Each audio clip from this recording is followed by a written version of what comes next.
our last presentation for the afternoon is Miles Rochford. Now, Miles has so fantastically agreed to join us. We initially had somebody else who was going to come along, but he's somewhere else, like he's in Switzerland or stuck somewhere. Yes, I think it's yeah. So Miles has stepped in, but I am certain that he will live up to the expectation. Thank you, Miles. And the good news is that tomorrow morning's presentation from Andrew Harder is on the same sort of area that Steve specialises in, on emerging markets. So tomorrow morning, definitely tune in for some from stuff on emerging markets. This is always the most challenging time slot of the day because I know that I am the only thing between you and wine. So I will try to I'll try to bear that in mind as I go through. The name for this presentation, apologies for in the program I actually changed my mind. I was going to do something about designing at scale at Google. I actually did that presentation 2 days ago. I don't think any of you were there. I hope none of you came from Japan or anywhere else to see that particular presentation, but I'm happy to chat to you about that afterwards. So the name of this presentation actually came from Cake's third studio album, which was a wonderful way for them to express the creative challenges that they faced moving forward from sort of the difficult second album and so on. And I think sometimes in UX we face similar challenges as well. So just a little bit about me. First of all, I just want to get it out of the way. I'm not a magician. There are plenty of UX magicians. I think probably the ones that come to mind are Jared Spool. He knows a few great card tricks. He's not a bad dancer either. And Ian Fenn, who's sort of a local Londoner, who is a man of many, many talents, also has great magic skills. So I don't. So there's no rabbits, there's no hats, there's nothing that I'm going to go through today. But what I am fascinated about is how UX discourse has shifted a lot recently to sort of start talking about magic, at least in part through product marketing and the way in which people sell products. Magic and the idea of magical experiences is something that's become quite commonplace. And I think it's great that at least UX discourse is shifting away from what we call ourselves and whatnot, which feels like it's the last 10 years have been. I've been in user experience for over a decade. When I was at Nokia, I worked on sort of the future of mobile devices in quite a broad sense. I mean, that was a few years back now, but I'm actually starting to see some of that work come to fruition. So it's sort of quite a long-term look. At the moment, I've been at Google for the last 18 months, and I lead a small UX team here in London that works on ads, monetization. So feel free to grab me afterwards and berate me about that. So for those of you that are playing along with UX Bingo, I'm going to start out with a Kodak camera advertisement that was in the first issue of the Photographic Herald and Amateur Sportsman in November 1889, and it was the first ad for the Kodak camera. And the thing that sort of everyone always talks about is that you press the button, we do the rest. A very simple proposition that they were communicating to people. One of the things I really love about the copy in the ad is that there's this gap between you press the button and we do the rest. Just to communicate to people that it's not something that happens immediately. It's something that there is a process in the middle, but you don't need to worry yourself about it.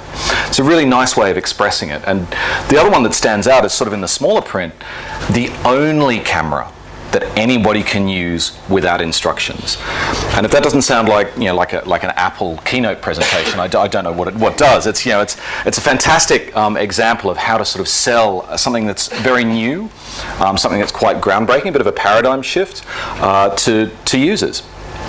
Because it really was a change in how people saw photography. And at the time that technology was relatively limited in terms of the impact that it had on individuals. There wasn't widespread access to electricity, to the telephone, to cars, radio. Television was some time off, and this was really about empowering the user. And actually giving them this experience that they could start capturing their world. They could capture the things that mattered to them without having to involve somebody else as a third party to be there to capture it with them. All of that support happened around the other way. So it's a really to me it's sort of a lovely example of how to bring magic to consumers. But let's look at a more recent take on magical user experiences. This is a recent TV commercial. I have no beef with the company involved, but it's a good example of how technology companies are trying to own innovation and portray their products as being magic. We're the people with the smile on the box. We're the reinventors of normal. We dream of making things that change your life, then disappear into your everyday.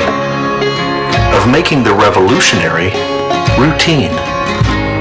Our accomplishments are things you barely think about, but can't imagine not having. Connecting your mouse to your front door was our moon landing. Creating Kindle, our 4-minute mile. Customer reviews, our light bulb. And when we build you something new, you can expect everything to change a little more. Look around.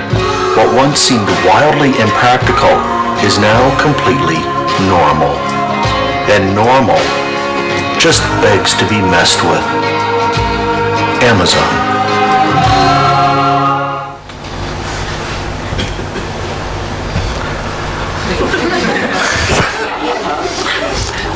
I almost have no words. It's the kind of stuff that you'd expect to see on inspirational posters, you know, but clearly it's around marketing. They're trying to own the term normal. They're trying to normalize a lot of the stuff that Amazon does. I mean, for a start, it's not normal to sit outside in a hammock in Seattle like that. But let's just sort of look through some of the words that they've said. I mean, we're the reinventors of normal. So basically taking normal and reinventing it to create a future normal. Now, I don't know about you, but I don't think any company owns the right to sort of say that we're going to define what normal is.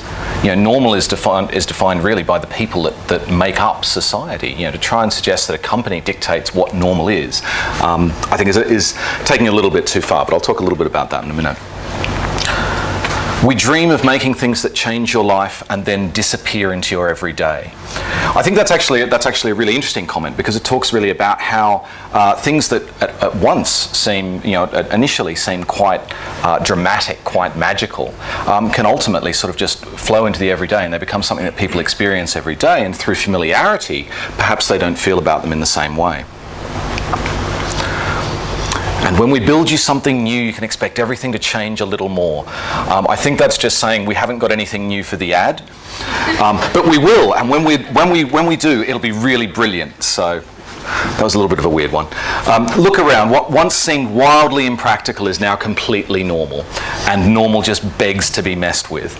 I think that last sentence is just a little bit of American marketese, but it is actually a really strong point that stuff that was wildly impractical, that people didn't believe could be done, has now become, you know, part of our lives, part of our everyday lives, and I'll talk a bit more about that in a minute too. But first, normal, you know, it really is defined by what we do, who we are, how we behave, how we interact with others. You know, so it's always changing. Norms are always developing, and that's whether we want them to or not. You know, change is something that we all have to deal with, and we don't necessarily agree with it. What was once normal is now often seen as quaint. You know, and likewise, what we see as normal now would have been seen as very strange, unusual, or futuristic in the past, and perhaps even magical. So the way in which that changes, I mean, it can be paradigm shifts, inflection points, where all of a sudden there is a dramatic change. You know, and I think there's been probably a few examples in the past where, you know, the shift, for example, from horses to cars was something that actually happened relatively quickly. You know, the rise of the mobile phone was something that happened relatively quickly as well. Colour television. But it can be incremental change, this slow, long shift to a new normal. Something like the way in which tobacco smoking, for example, has gone from something that 80% of adults did, and they did it everywhere, to something that less than 20% do, and they do it in a very limited number of places, is a really good example of how normal has changed. The sort of changes in the lifetime of people here, just, you know, people my sort of age, you know, colour TV, microwave ovens, home computers, mobile telephones, Viagra, they're all magic in their own way. But they're things that we wouldn't have dreamed of, you know, before. That they were just something, especially to have them in our homes and have the access to them. You know, it's something that things have become normal.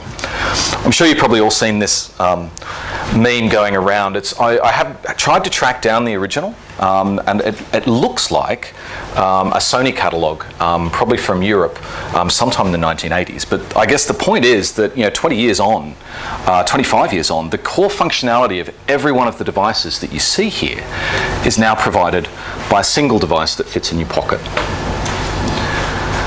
We've very, very quickly accepted this as a normal device. that will actually carry around a piece of electronics that's constantly powered, that's constantly communicating with the network. And we expect to be able to use any one of those features at any time we'd like. We want to be able to pick it up and start using it straight away. Which reminds me, speaking of memes, we frequently see Photoshop versions of the flux capacitor in Back to the Future, and usually sent around with a note saying, look, today is the day that Marty went to the future in Back to the Future, or Back to the Future 2 or 3 or whatever. We're actually pretty close to the real date. That's in 2015, so it's less than 3 years away. And what's quite scary for me is that Back to the Future was set in 1985, and when he went back in time, he went back 30 years to 1955. When he went forward in time, he went forward 30 years to 2015. So this idea that 1955 was seen as very, very quaint in 1985, the same is going to be true in 2015, that we look back to 1985 and we see how much things have changed. And also we'll see the differences in that we don't have flying skateboards and so on as well. So I'm really excited because I wanted to use this clip art. So what is magic? I mean, Amazon says it's something which changes your life, that redefines normal. Apple defines, well, pretty much every new feature that they come out with is going to be magic, amazing, incredible. Google tells me it's a radio station in London with more music and less talk.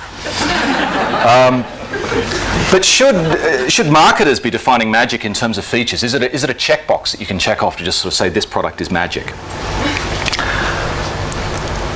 Is magic something which isn't normal? Is it something that's outside our comfort zone? I mean, we talked a little bit earlier about discomfort and whatnot. Is that where magical experiences come from? From an initial sense of unease, an initial sense of discomfort at something new?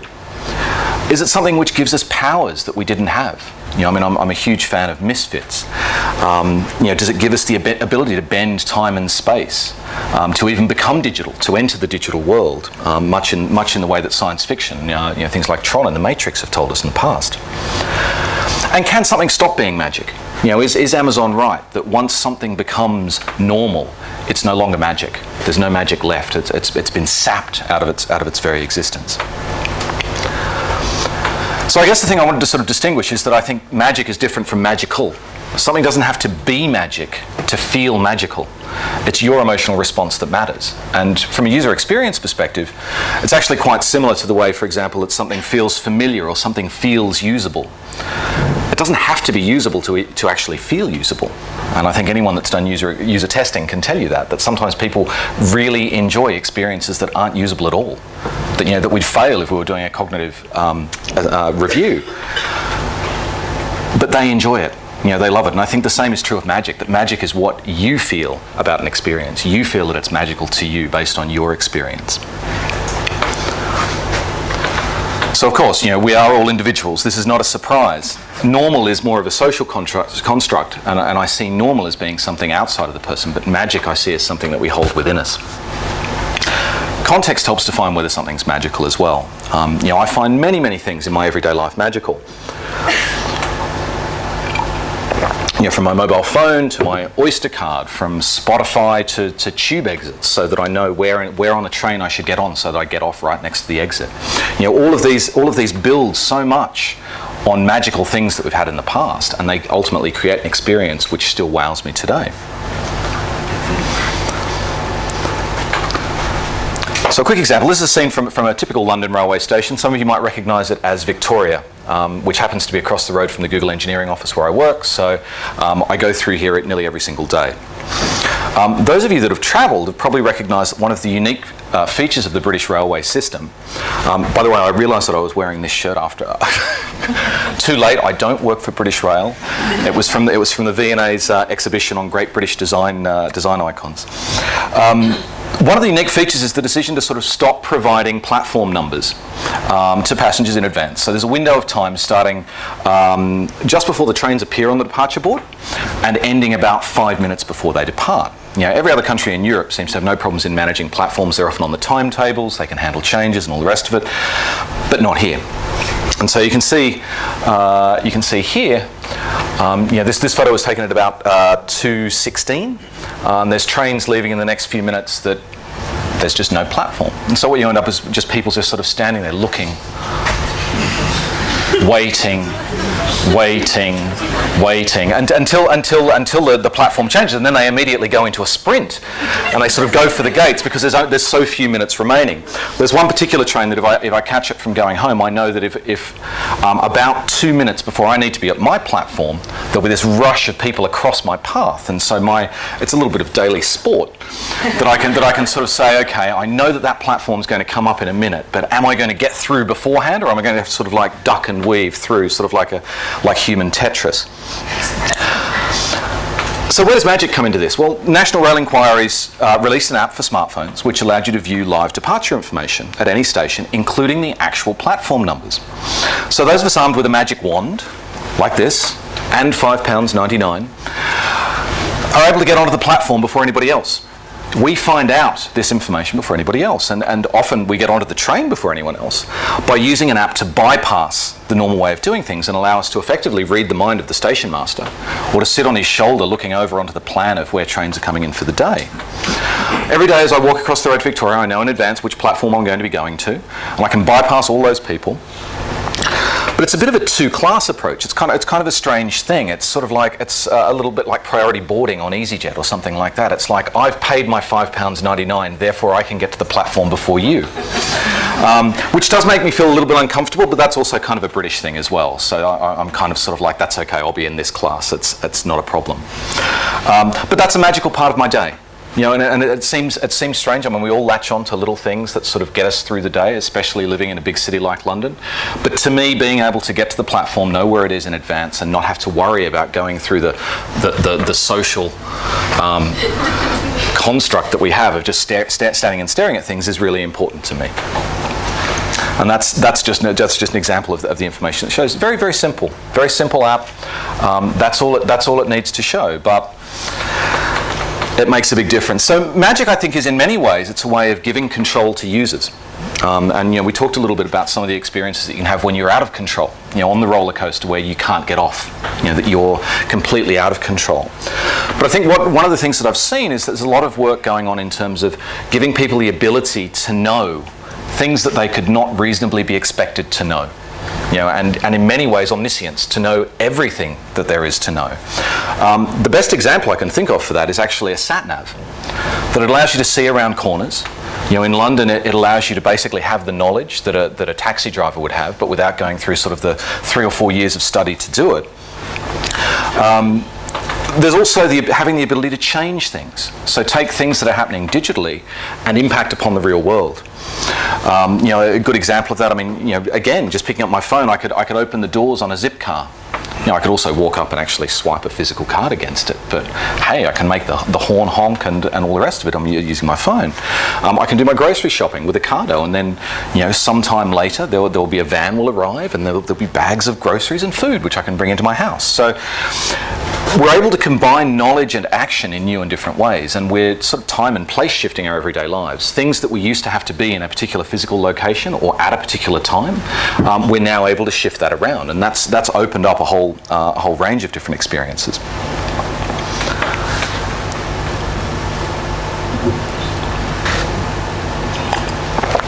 Pixels.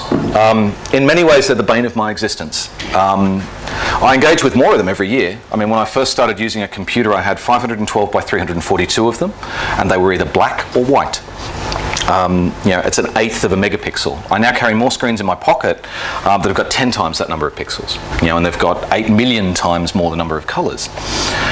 And as a designer, sometimes my life feels like I'm just telling one set of pixels what other pixels should do. Which is actually kind of depressing when you sort of think about that. But it's the joys of being a digital designer. But they help create an illusion. And pixels help create the illusion that computers are more than a glorified calculator. So user interfaces in general are really just a form of illusion. You know, we're not physically moving around things on a screen. We're getting pixels that tell us that we're doing something, but we're not actually doing that. You know, the whole idea of Windows icons, mouse, and pointer, it's simulating a desktop, admittedly in a fairly abstract way. The irony now is that we've moved on, that all that I have on my desk is a computer which simulates a desk.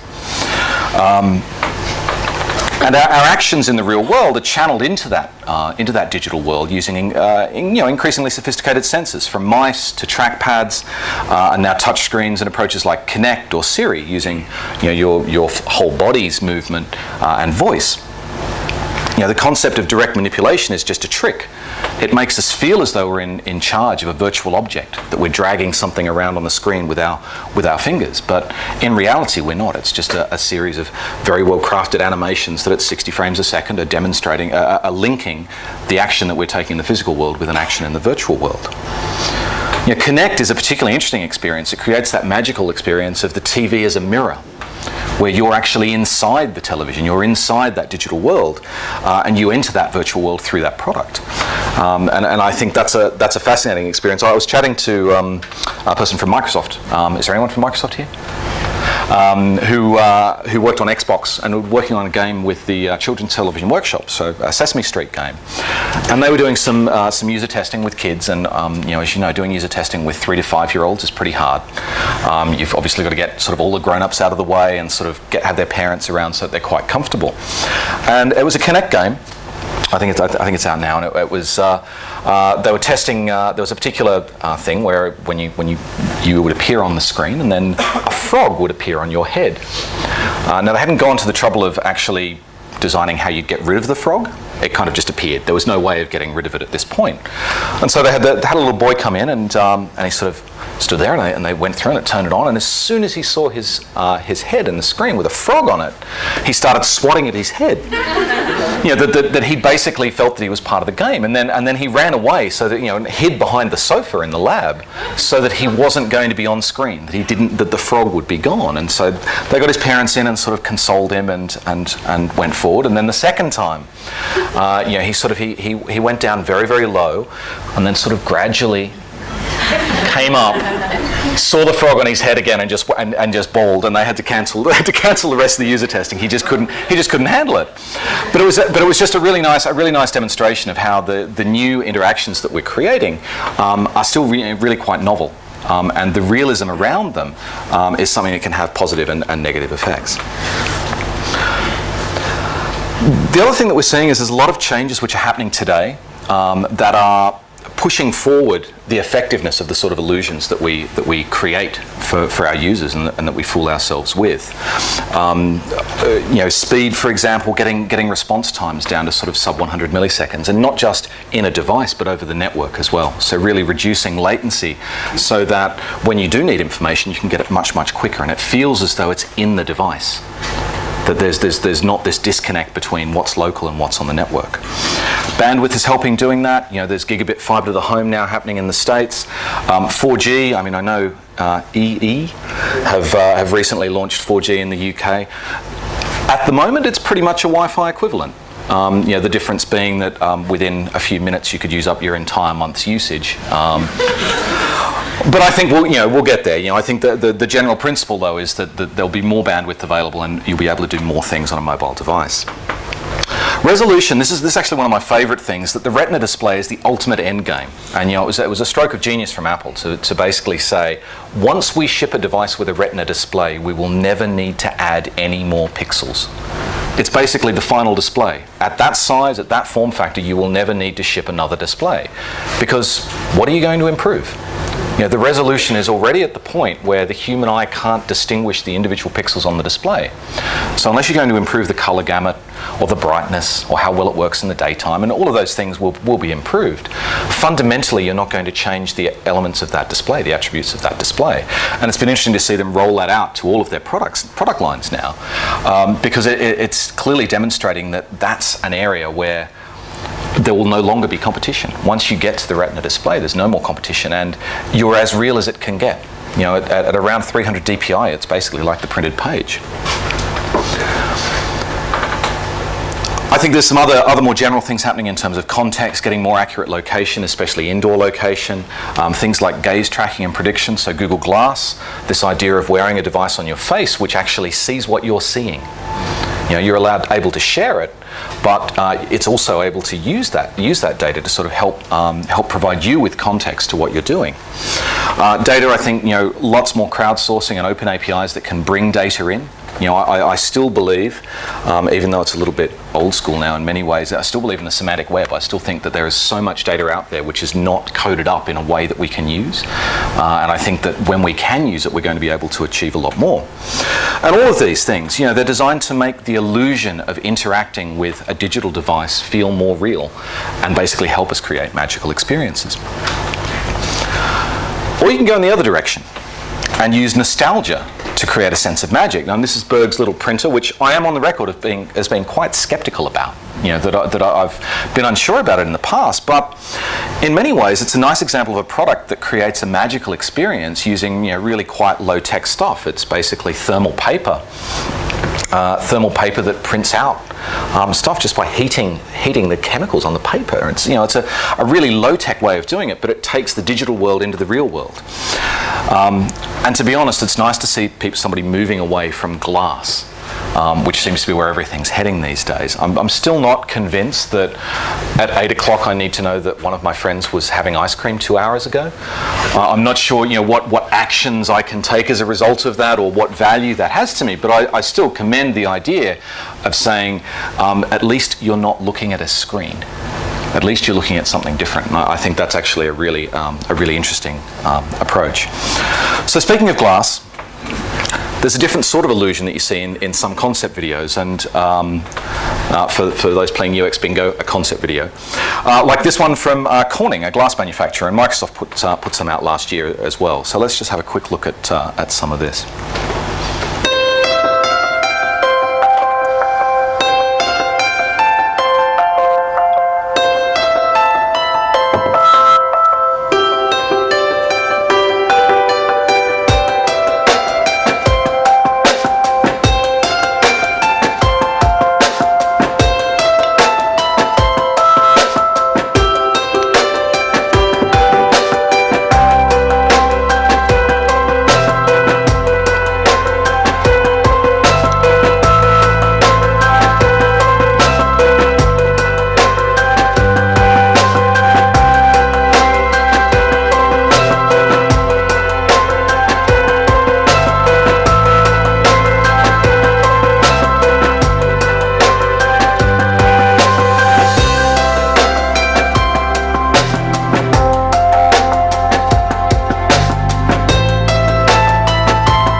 I think we've seen enough. Now, if the Amazon video was kind of annoying, this one is downright frightening. You know, to me, the thing that scares me about these videos and about a lot of concept videos is that they're actually almost indistinguishable from dystopian futures. You know, be it 1984 or be it Charlie Brooker's Black Mirror. So, I mean, I would strongly advise watching the second episode of Black Mirror on YouTube, which was called 15 Million Merits, and talks about a world in which you can't not look at glass screens. That as soon as you look away, the advertisements are paused. And then when you look back, the advertisements continue. That basically that your gaze is permanently fixed into this digital world. And it's kind of terrifying, but it's not that far off what Corning wants us to have as well. We need to be really careful, though, I think, that we don't get distracted by the form. You know, the way in which we express digital experiences. And I think at the moment we're obsessed with glass and we're obsessed with touch, and we're not thinking about other ways in which we can engage with things. But back to magic. Dan O'Ferring gave an interesting presentation at Strange Loop in 2011. He's a bit of a technical guy, so not 100% sure on these conclusions about UX, but it was an interesting discussion. But talked about applying some of the principles that are used in stage magic to create a better user experience. And this was the set of principles that he talked about. And I mean, just very briefly, you know, considering the stage and the audience, well, that's context. You know, that's one of the things that we think about when we design. Where is somebody going to be using an experience? What sort of context are they going to have around it?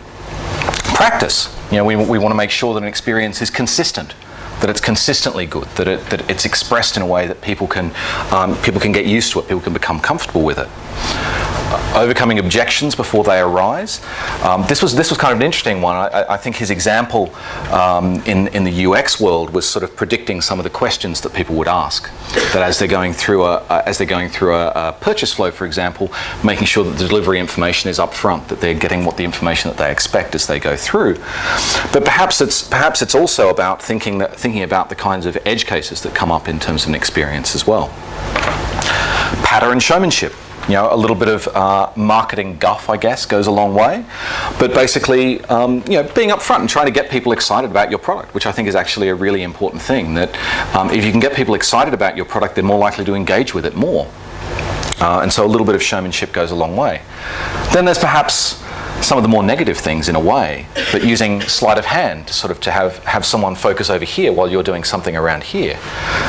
Direction to sort of get people to, you know, again, to take actions that you'd like them to take, that they might not believe that they're being directed, that they're part of a greater show. Simulation, dissimulation, anticipation, all you know, very very similar in terms of trying to use magic and bring that into the user experience. So if there's all this stuff about magic and user experience, then does that make us magicians? Is this going to be the next UX business card, that we've moved on from architects, we've moved on from creative technologists, now we could have magician? I actually kind of like that idea. I might organise that. If we're creating magical experiences, why not? You know, but do we want to be seen as magicians? People whose lives revolve around playing tricks on others? Is that what user experience is about? Is that what we want to do as designers? Does it sound UX-y? Maybe not. I prefer to think that we give people magic wands and we let people create their own magic. Magic that works for them, magic that's meaningful for them, magic that gives them magical experiences. But what happens when good magic goes bad? I mean, other than the tears of a clown, watching a magic trick go wrong is probably one of the most awkward things that you can do. I'm sure we can think of products that, examples of products that have launched with great fanfare but don't match users' expectations. They may have been oversold, they may have underdelivered, maybe both. But in general, their poor reception's due to poorly managed expectations. As designers, we need to recognise when something's not ready or something isn't right, and make sure that the communication we have with users reflects that. You know, just using the word beta, for example, is enough to often lower expectations and ensure that users don't get switched off from your product, from your experience forever.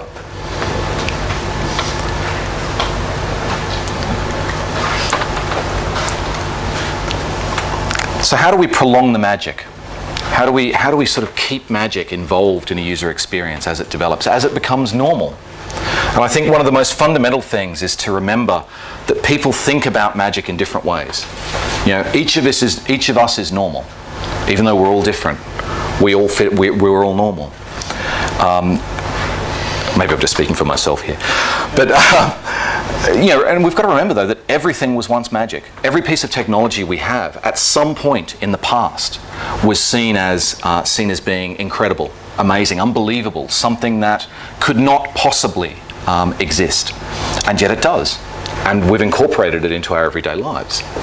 So there's so much, you know, we are surrounded by magic, and we need to remember that. And I think it's a little bit about being humble, that the magic that we create, we're standing on the shoulders of giants that have created all of the magic beforehand that we use to create the experiences that we do for users.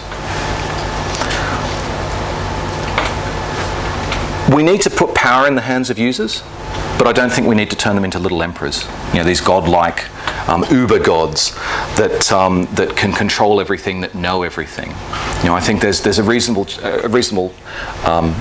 suggestion that, well, actually maybe that's not desirable. You know, maybe the world becomes a less interesting place if we provide everyone with all of the information all of the time. Especially if we focus on trying to force magic, that we try and create this experience which we're deliberately trying to say, it's magical, that's what we want to achieve, it has to be a magic experience. And I'm sure that people that hear from agencies have probably had clients come to them and request that sort of thing. But a magical experience is what people make of it.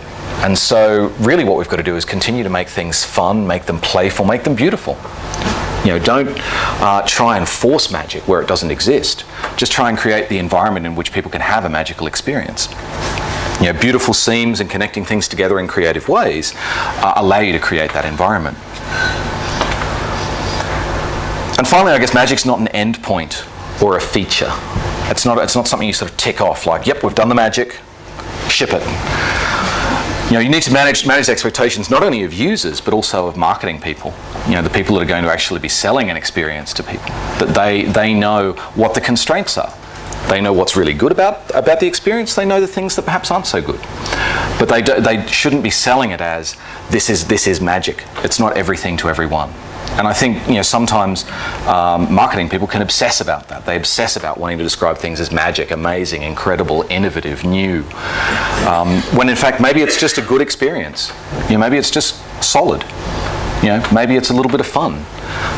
Maybe it's just doing something you never dreamed you could do before. And that can be magic to some people, but it doesn't need to be all of these crazy superlatives. I thought I'd close with this quote. It's from Louis C.K. on Conan O'Brien a couple of years ago. Pointed out that we live surrounded by magic, surrounded by amazing things. He said, everything is amazing right now and nobody is happy.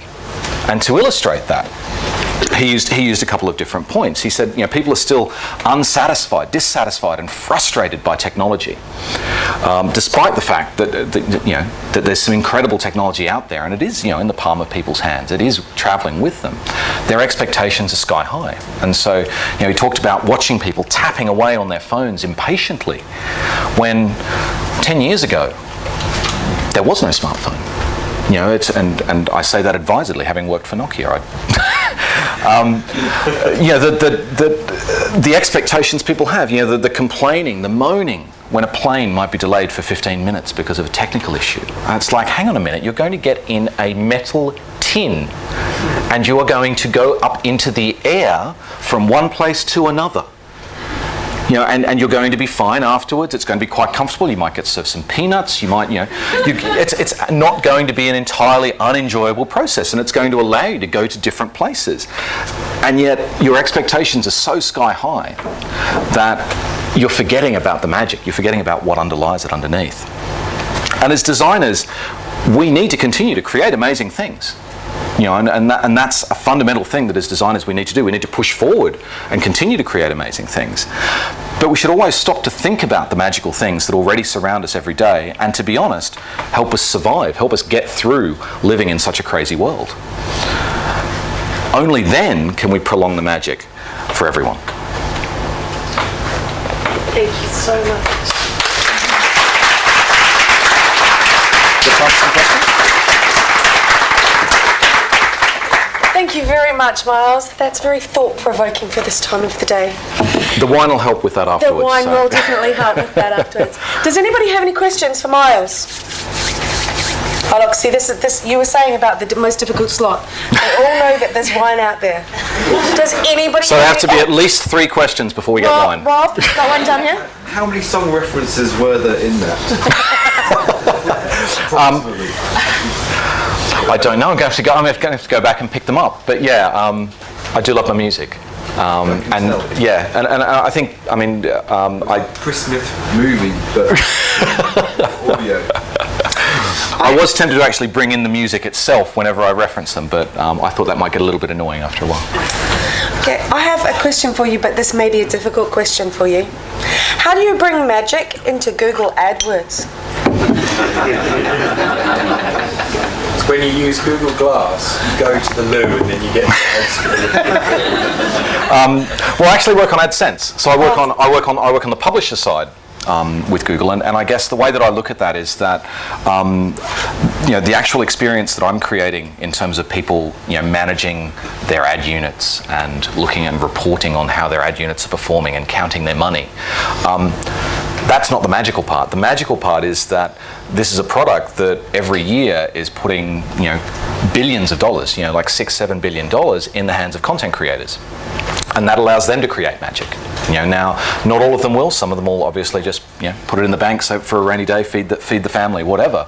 But there's an opportunity there to say, well, you know what, we can monetize stuff online, and in some cases that means that it's going to be there's going to be magic out there. So that might be a very rose-tinted Google Glass way of looking at it, but that's the way I look at it. Anybody else? That's how I sleep at night. Okay, that's good. I'm glad to hear you do sleep at night. John? Yeah, I think one interesting thing, I mean, your point on the Amazon one about that comment about things being magical and then disappearing into your everyday. And I mean, interesting, I think that's what we're really trying to do, and I think that really parallels with your point about the Kodak camera. It wasn't that many years before where to take a photograph, there was a huge amount of equipment, and it looked like magic because you could see all the parts that made up the magic. And then once you've got a Kodak thing where you press the button, pause, and then that's it. And that's the same thing with flying. Same thing with a lot of those experiences, flying, all those other things we were talking about. Is they were once like a sort of a Rogers building where you can see all the plumbing and you can see everything happening, and then once actually that all just disappears. And the same thing's happening, but you're just completely unaware of it. Yeah, definitely. That's what we spend all day trying to do. Make you completely unaware. Create these black boxes. But what's interesting is that even if you understand something fully, so take flight for example. I can understand the physics that underpin it. I can understand the way in which we convert the oil into thrust out of the engines, and the way in which a plane can take off. But that doesn't make it any less amazing to me. Just the fact that it can be done is interesting enough. But the fact that I can actually be part of that experience, that I'm able to go from London to New York or what have you, that's still a magical experience. And so I agree that a lot of the work that we do is trying to hide the detail, because in some ways that can distract people from the experience itself. And so Amazon's done a really good job with one click. I think is a great example, that it's just once you find what you want, you have it. Everything else is taken care of.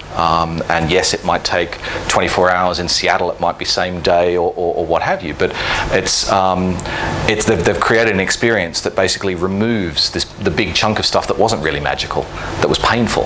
And I think that's the sort of direction that, you're right, we're all trying to head in.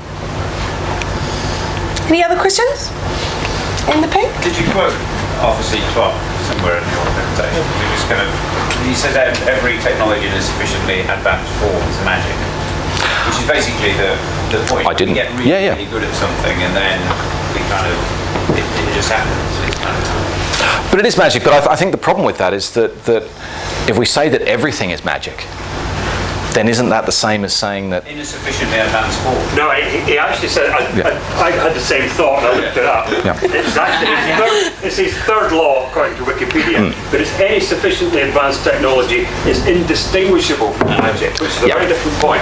That's right, and I think that's where a lot of the black box stuff comes up. That magic relies upon not seeing what's happening behind the curtain. That you're not seeing how the sausages are made. It's you see the rabbit come out of the hat, but you don't see it beforehand. And so I think that is definitely the direction in which as UXers we try and head. But I think the problem with that though is that do you get to a point where the entire world meets that requirement and everything is seen as magic, and is that a desirable endpoint? And I'm not convinced of this. Yeah, sure. The problem with that stuff, and it's one of the problems with things like the Apple ecology, etc., is the more it appears magical, the less you know what's going on, but also the less you can do something about it if it does go wrong. You don't know the guts of it, so you can't actually delve into things and fix them because you don't actually see the works anymore. It's like cars with all these bits are all just, you have to buy a new unit now, you can't tinker with the engine, etc. So it has kept us away from that level of intervention with the nuts and bolts. Well, it's stopped us being able to handle edge cases, and I think that's the thing, that a lot of products, a lot of technologies are great if you use them in exactly the right way. Exactly the way that the designer intended it, it's going to be fine. But some of the more interesting stuff that happens is when people use products in different ways, when they actually break products or reassemble them into something else. And so I think you're right, there is this danger that as things become more and more black boxes and more magical, they're quite astounding, but without understanding how they work, the risk is that, yeah, they can break in new and unpredictable ways as well. And again, that comes to managing expectations. And I think that if you are in the business of trying to create these magical experiences for people, and you've successfully done it to date, the moment that you slip, the moment that an experience is less than magical, people are not going to be forgiving, at all. Yeah. And Tom, did you say you used Wikipedia to find that information? I did. Rather than Google? No, I googled and found the Wiki. There we go. At least that's it. Like Wikipedia, Wiki quote actually was what I ended up with, but I found it through Google. Fantastic. Okay. Now going back to one of your points. Now, while I was putting together the attendee list, I noticed that somebody listed their job description as UX wizard. I'm not wanting to embarrass you if you're in the room, but that's sort of. It's the one with the hat. But somebody did put down UX wizard. Miles, thank you so much. That was fantastic.